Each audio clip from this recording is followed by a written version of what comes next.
Assalamualaikum warahmatullahi wabarakatuh. Salam sejahtera untuk kita semuanya. Perkenalkan, nama saya Fahrul Anwar Syahadat, SAPMA, salah satu dosen pada program studi S1 Administrasi Publik, Fakultas Ilmu Administrasi di Institut Ilmu Sosial dan Manajemen Setiami. Pada kesempatan ini, perkenankan saya untuk menjelaskan mata kuliah yang saya ampu, yaitu Pemeriksaan dan Penyidikan Pajak dengan metode pembelajaran gabungan, yaitu perkuliahan interaktif, studi kasus, dan pembelajaran dengan pendekatan penyelesaian masalah.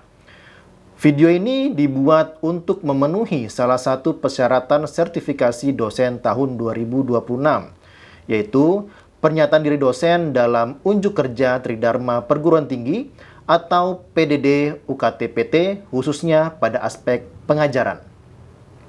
Untuk selanjutnya, saya akan memulai menjelaskan deskripsi dan informasi umum terkait mata kuliah pemeriksaan dan penyidikan pajak. Pada mata kuliah pemeriksaan dan penyidikan pajak merupakan mata kuliah wajib bagi mahasiswa semester 5 pada program studi S1 Administrasi Publik, Fakultas Ilmu Administrasi, Institut Ilmu Sosial dan Manajemen Setiami. Mata kuliah pemeriksaan dan penyidikan pajak ini memiliki bobot 3 SKS dalam satu semester. Mata kuliah pemeriksaan dan penyidikan pajak membahas konsep, prinsip, prosedur, dan aspek hukum pemeriksaan serta penyidikan pajak sebagai bagian dari administrasi perpajakan di Indonesia. Mata kuliah ini memberikan pemahaman mengenai pemeriksaan pajak dalam rangka menguji kepatuhan pemenuhan kewajiban perpajakan maupun untuk tujuan lain sesuai ketentuan peraturan perundang-undangan perpajakan yang berlaku. Selain itu, mahasiswa juga mempelajari tata cara pelaksanaan pemeriksaan, hak dan kewajiban wajib pajak, serta pemeriksa pajak, produk hukum, hasil pemeriksaan, mekanisme penyidikan tindak pidana perpajakan, asas dan norma penyidikan, penghentian penyidikan, hingga penentuan mengenai tindak pidana perpajakan beserta sanksinya. Setelah mengikuti perkuliahan pada mata kuliah pemeriksaan dan penyidikan pajak, adapun capaian pembelajaran lulusan atau CPL pada mata kuliah ini adalah: yang pertama, mahasiswa mampu memahami konsep, prinsip, serta ketentuan peraturan perundang-undangan di bidang perpajakan, terutama di bidang pemeriksaan dan penyidikan pajak.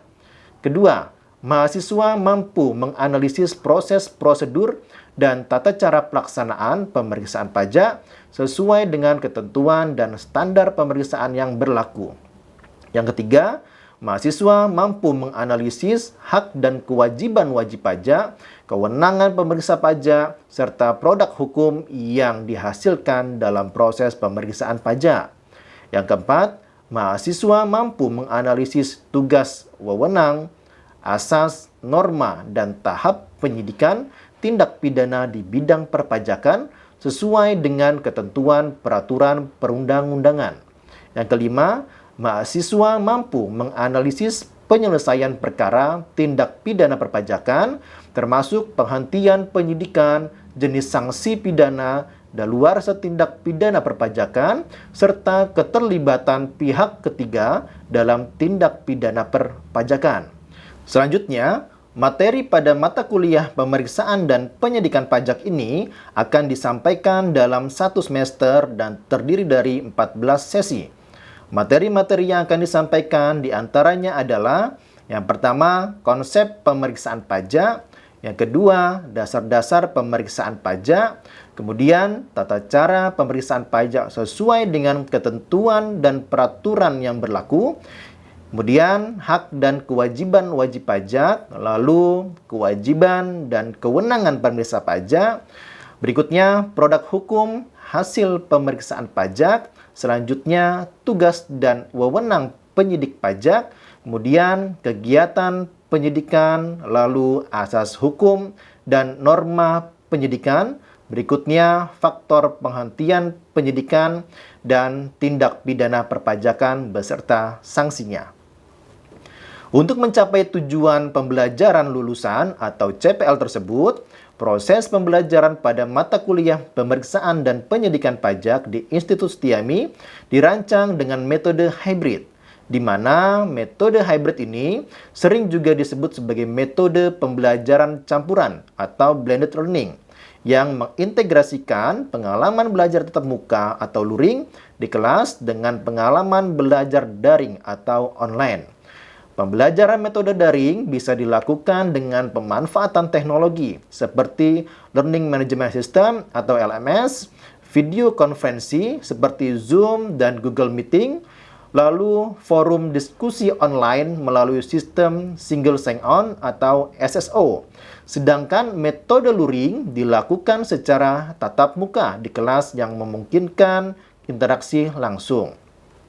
Untuk presensi kehadiran mahasiswa dan dosen, Institut Setiami sudah menggunakan sistem Single Sign-On atau SSO, di mana dosen diwajibkan untuk mengunggah materi sebelum perkuliahan dimulai. Selanjutnya, mahasiswa diwajibkan untuk mengunduh materi yang sudah di-upload dosen pada sistem Single Sign-On atau SSO sebagai bukti kehadiran atau presensi. Partisipasi aktif mahasiswa menjadi kunci keberhasilan pembelajaran. Oleh karena itu, dalam perkuliahan pemeriksaan dan penyidikan pajak ini diterapkan juga pendekatan yang berbeda dan lebih dinamis, yaitu diskusi interaktif dan forum analisis kasus, penugasan individu dan proyek berbasis masalah atau problem-based project, kuis dinamis dan umpan balik berkelanjutan. Tujuan utama metode pembelajaran aktif ini adalah untuk memastikan mahasiswa tidak hanya menghafal teori, tetapi mampu menganalisis, berpikir kritis, dan memecahkan masalah yang relevan dengan dunia perpajakan yang ada di Indonesia. Selanjutnya, terkait bobot penilaian evaluasi hasil pembelajaran adalah 100% dengan rincian sebagai berikut. Untuk presensi, kehadiran mahasiswa sebesar 10%, perilaku sebesar 10%, tugas sebesar 20%, UTS sebesar 25%, dan ujian akhir semester sebesar 35%. Dalam penyampaian materi pada mata kuliah pemeriksaan dan penyidikan pajak ini, saya menggunakan metode ceramah untuk memaparkan konsep-konsep dasar mengenai pemeriksaan dan penyidikan pajak dalam rangka menguji kepatuhan pemenuhan kewajiban perpajakan maupun untuk tujuan lain sesuai ketentuan peraturan perundang-undangan. Selain itu, untuk mengasah kemampuan analisis dan komunikasi mahasiswa secara langsung, saya menggunakan metode diskusi interaktif dan forum analisis, seperti studi kasus nyata terkait pemeriksaan maupun penyidikan pajak yang terjadi di Indonesia, atau bahkan studi kasus berdasarkan pengalaman mahasiswa sendiri. Sangat efektif untuk diterapkan, karena akan mendorong mahasiswa untuk berpendapat, menyanggah, dan mempertahankan argumen berdasarkan teori yang telah dipelajari. Kemudian selanjutnya, untuk mengaplikasikan pengetahuan mahasiswa secara konkret, saya menggunakan proyek kelompok berbasis masalah atau problem-based project, di mana mahasiswa membuat dan mencari proyek kelompok berbasis masalah dan menyelesaikan masalah tersebut dengan pola bekerja sama dan membentuk dalam kelompok atau tim untuk mengidentifikasikan akan masalah, mencari data relevan, merumuskan solusi agar permasalahan pelanggaran pajak tersebut tidak terulang kembali. Proyek ini akan melibatkan diskusi intensif dalam kelompok dan pada akhirnya presentasi hasil di dalam kelas.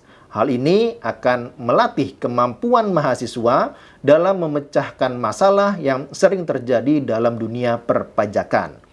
Sebagai seorang dosen, saya percaya bahwa proses belajar mengajar harus lebih dari sekedar transfer ilmu, terutama di mata kuliah pemeriksaan dan penyidikan pajak, yang merupakan bagian dari pengawasan perpajakan. Karena sistem pemungutan pajak yang ada di Indonesia yaitu Self Assessment System, yang mana wajib pajak diberikan kewenangan penuh dalam melakukan perhitungan sampai pelaporan pajaknya, sehingga sangat diperlukan pengawasan yang kuat dari pemerintah. Oleh karena itu, strategi pengajaran saya didesain untuk mengkolaborasikan berbagai inovasi pembelajaran. Selain menyediakan slide PowerPoint dalam penyampaian materi pada mata kuliah pemeriksaan dan penyidikan pajak, saya juga menampilkan literasi dari buku yang berkaitan dengan relevan pada mata kuliah ini. Tujuannya jelas, untuk menghasilkan lulusan administrasi publik, khususnya untuk konsentrasi kebijakan dan administrasi perpajakan yang tidak hanya cakap teori, tetapi juga terampil berdaya saing tinggi dan siap menghadapi kompleksitas dunia kerja, terutama di bidang perpajakan. Demikian informasi yang dapat saya sampaikan terkait mata kuliah pemeriksaan dan penyidikan pajak untuk mahasiswa S1 Program Studi Administrasi Publik, Fakultas Ilmu Administrasi, Institut Ilmu Sosial dan Manajemen Setiami.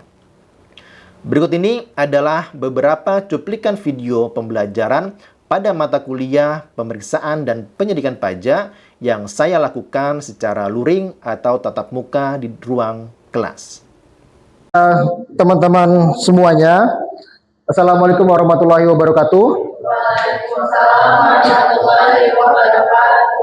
Baik, hari ini kita pertemuan ke-13 yang mana saya akan menjelaskan terkait pihak-pihak yang dapat dipidana dengan pidana perpajakan. Oke, sebelum kita mulai perkuliahan pada sore hari ini, ya, kita berdoa terlebih dahulu menurut kepercayaan masing-masing. Berdoa dipersilahkan.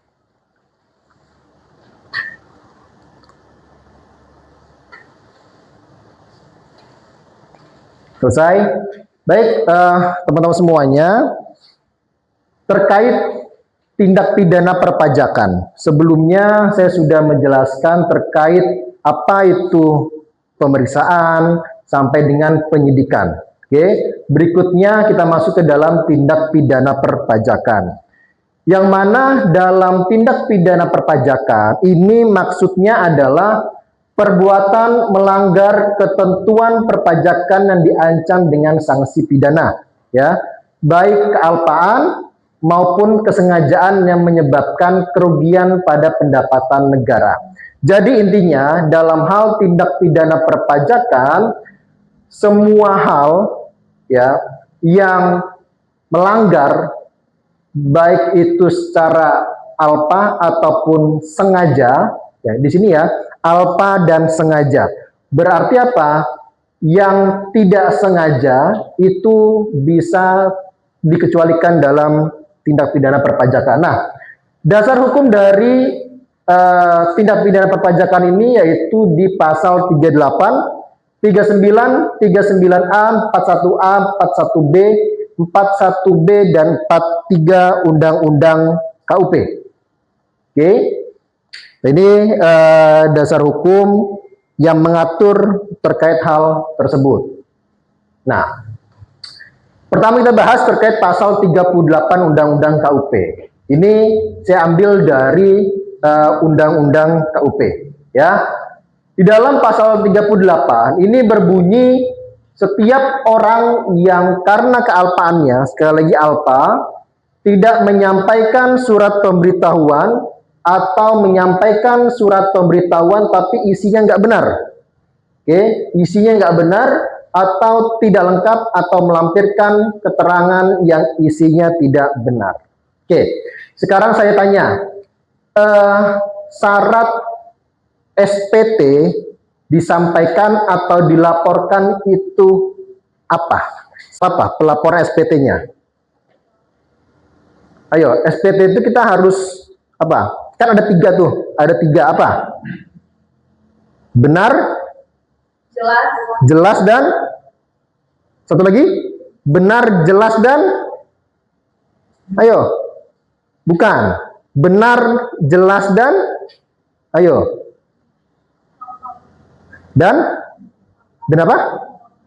Lengkap, ya. Jadi harus benar, jelas dan lengkap. Nah, Apakah menjamin ketika misalkan kita lapornya SPT kita laporkan secara benar, jelas dan lengkap, itu menjamin bahwa tidak akan dilakukan pemeriksaan? Jamin nggak? Kenapa nggak, Mas Alverdo? Kalau dari AKS sendiri, mereka pasti akan membuka beberapa dokumen, apalagi kalau ada data yang ganjil atau belum jadi luar pengawasan, mungkin akan dibuka semua suratnya dan dokumen-dokumennya. Oke, mungkin dalam hal ini konfirmasi ya, surat konfirmasi atas kebenaran SPT tersebut. Oke, karena Indonesia menganut sistem self assessment, maka semua kewenangan dalam hal pengisian, ya perhitungan, pengisian, penyetoran sampai dengan pelaporan ada di wajib pajak, ya wajib pajak. Berarti yang mengetahui SPT tersebut benar atau tidak siapa? Wajib pajak itu sendiri. Oke, jadi sebenarnya Fiskus itu ketika melakukan pemeriksaan itu hanya ingin meminta konfirmasi aja, benar atau enggak, gitu ya, benar atau enggak nih sesuai dengan yang dilaporkan, itu sebenarnya. Tapi kan kebanyakan wajib pajak itu takut ya ketika adanya pemeriksaan. Wajar sih takut ketika ada pemeriksaan, karena apa? Karena ketika misalkan adanya temuan dari petugas pemeriksa, itu kan ada sanksi di situ, ya. Jadi intinya ketika wajib pajak sudah melaporkan SPT, ya sebenarnya itu nggak tenang, itu sebenarnya ada beban psikis di situ, ya. Wajib pajak itu sebenarnya belum tenang ketika dia sudah melaporkan SPT, ya.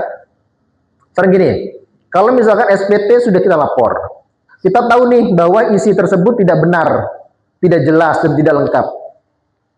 Kalian berarti kan sudah tahu nih, oh saya akan kena sanksi nih, gitu ya. Nah, ketika teman-teman tahu, apakah teman-teman langsung bayar itu sanksinya?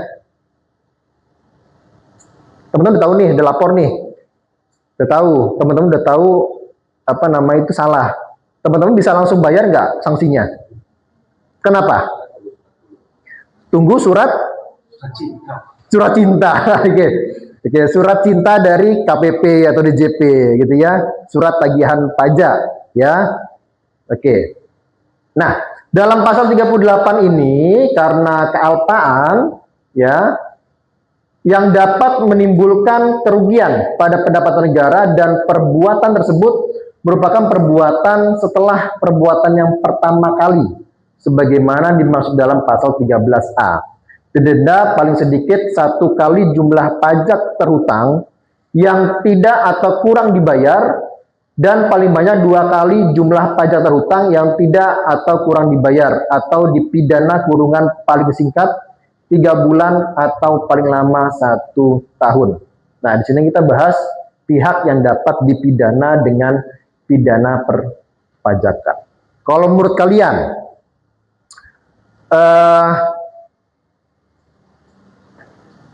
vendor bisa nggak terlibat? Vendor nih, bisa nggak terlibat? Bisa nggak vendor terlibat? Bisa nggak?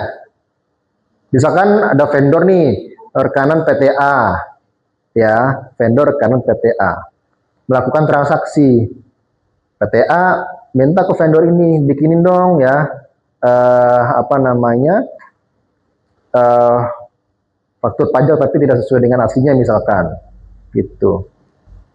Bisa nggak vendor tersebut dikenakan sanksi atau terlibat? Bisa nggak? Kenapa? Ayo kenapa? Kenapa Jack? Ayo Jack. Begini Pak, jadi kan bisa buat invoice, terus proses atas pelajaran itu bayarannya. Oke, mungkin bikin invoice tidak sesuai dengan keadaannya. Yang dibayar 20, mungkin bisa dibilang ada 2 invoice gitu ya. Satu invoice yang sebenarnya, satu invoice mungkin yang invoice yang fiktif, ya mungkin itu bisa dilaporkan dalam pajak gitu ya. Benar gitu ya. Oke, Oke, ya nanti akan kita masuk ke dalam siapa pihak yang terlibat dalam pidana perpajakan. Oke, nah di sini yang poin H, tidak menyimpan buku, catatan atau dokumen yang menjadi dasar pembukuan. Oke. Biasanya yang menjadi dasar pembukuan atau pencatatan itu apa? Jenisnya. Ayo, yang menjadi dasar pembukuan atau pencatatan. Teman-teman kan pernah belajar akuntansi. Ketika teman-teman membuat jurnal, dasarnya apa? Iya, transaksi itu apa ininya? Bukti transaksinya. Ayo, kan teman-teman pernah nih bikin yang namanya laporan keuangan. Pernah toh? Di dalam laporan keuangan itu apa aja? Ada laba rugi, neraca. Itulah ya salah satunya. Kan ketika teman-teman membuat laporan keuangan, laba rugi neraca kan tidak sembarang bikin toh, harus ada dasarnya. Dasarnya itu apa? Oke, pertama kita harus bikin apa kalau itu? Jurnal toh? Dasar kalian bikin jurnal apa? Invoice, ya, faktur, nota, kwitansi. Nah, ini sama. Yang menjadi dasar pembukuan atau pencatatan. Oke, kan laporan keuangan tadi ya dasarnya itu kan. Kalau nggak ada itu bisa nggak jadi bikin laporan keuangan? Nggak ada. Oke, tidak menyimpan buku, catatan atau dokumen yang menjadi dasar pembukuan.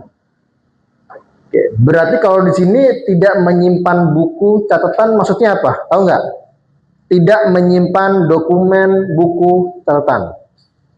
Berarti dokumen itu dikemanain? Buku itu dikemanain? Dihilangkan. Oke, dibakar. Dimusnahkan. Ya. Nah, itu masuk ke dalam tindak pidana. Kenapa sih? Kok hanya gara-gara nggak nyimpen dokumen aja bisa dipidanakan? Ada yang tahu kenapa? Menghilangkan barang bukti. Menghilangkan barang bukti. Misalkan Delia pimpinan perusahaan, amin gitu ya, amin, pimpinan perusahaan batubara gitu ya, itu. Nah, Delia ini perusahaannya sebagai pimpinan perusahaan memberikan perintah kepada bawahan, kepada manajer pajak misalkan. Manajer pajak, saya pengen tahun ini pajaknya itu kecil daripada tahun sebelumnya. Oke, nah Delia memerintahkan gitu ya, bahwa ada satu dokumen yang nilainya besar ya, yang pajak itu bisa berkurang kalau dokumen itu tidak dimasukkan ke dalam pembukuan. Ya, Delia memerintahkan bahwa untuk menghilangkan dokumen tersebut. Nah, ketika sudah dilaporkan, jadi itu SPT ya, jadi SPT sudah dilaporkan. Ternyata tercantum hasil pembayaran pajak terhutangnya itu, pajak kurang bayarnya itu lebih rendah daripada yang tahun sebelumnya. Nah, kira-kira petugas pajak curiga atau enggak? Curiga. Oke. Lalu berikutnya, sengaja tidak menyetorkan pajak yang telah dipotong atau dipungut. Teman-teman pasti pernah mendengar pajaknya sudah dipotong, tapi nggak dipungut. Pernah dengar nggak? Pernah ngalamin? Pernah nggak? Pernah, Mas Alfredo? Pernah. Bisa diceritakan gimana kok bisa nggak disetorkan gitu? Histori mutasi bukti potong, nah tapi nggak ada bukti potongnya, memang tidak dibuat dan tidak dibayarkan. Kenapa Pak? Sudah menanyakan, tidak ada konfirmasi dari customernya Pak. Tidak ada konfirmasi dari customernya, selalu berdalihnya coba nanti kita konfirmasi ke bagian teks kita dulu ya, seperti itu sih konfirmasinya.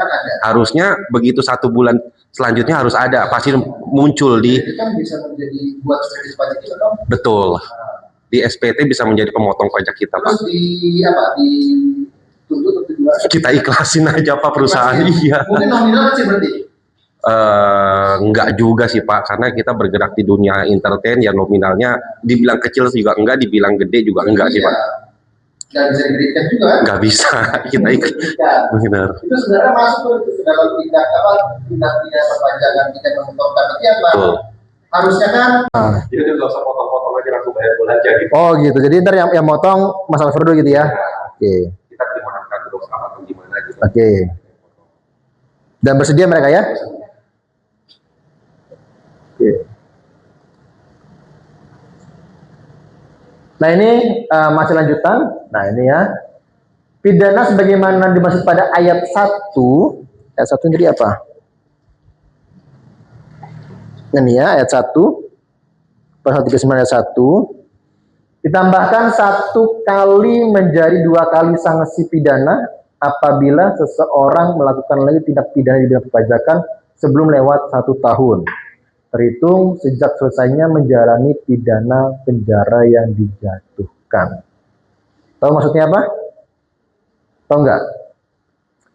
Ditambahkan 1 kali menjadi 2 kali sanksi pidana apabila seseorang ya atau menyampaikan SPT dan atau keterangan yang isinya tidak benar atau tidak lengkap sebagaimana dimaksud pada ayat 1 huruf D dalam rangka mengajukan permohonan restitusi atau melakukan kompensasi pajak atau pengkreditan pajak, dipidana dengan pidana penjara paling sedikit 6 bulan dan paling lama 2 tahun dan denda paling sedikit 2 kali jumlah restitusi yang dimohonkan.